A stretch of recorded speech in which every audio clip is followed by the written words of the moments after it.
Hey everyone, welcome back to the channel. If you're a PS4 gamer dealing with laggy gameplay or slow downloads on Xfinity Wi-Fi, you're not alone. In 2025, with more devices hogging your bandwidth than ever, optimizing your connection is key to getting that smooth, fast experience you deserve. Today, I'll walk you through simple, effective steps to boost your Xfinity Wi-Fi speed on your PS4. Let's dive in. First things first, start by testing your current internet speed.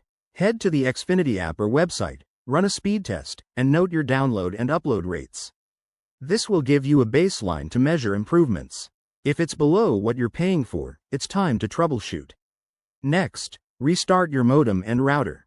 Unplug them for about 30 seconds, then plug them back in.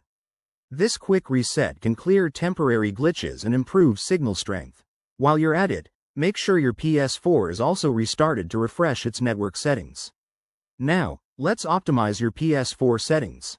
Go to Settings, Network, set up Internet connection, and choose to use a wired connection if possible. Ethernet cables are way more stable than Wi-Fi for gaming.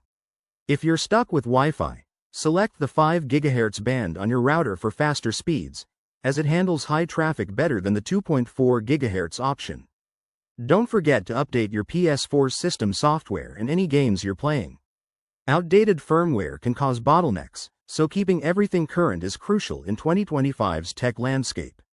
Also, manage network congestion by limiting how many devices are connected. Maybe pause those smart home updates while gaming. If these steps don't cut it, contact Xfinity support. They might upgrade your plan or fix issues on their end. Remember, in 2025, features like Xfinity's advanced mesh networks could be game changers, so ask about that. There you have it. Easy ways to make your Xfinity Wi-Fi faster on PS4. Try these out and let me know in the comments how it goes. If you found this helpful, smash that like button and subscribe for more tech tips. Thanks for watching, and I'll see you in the next video.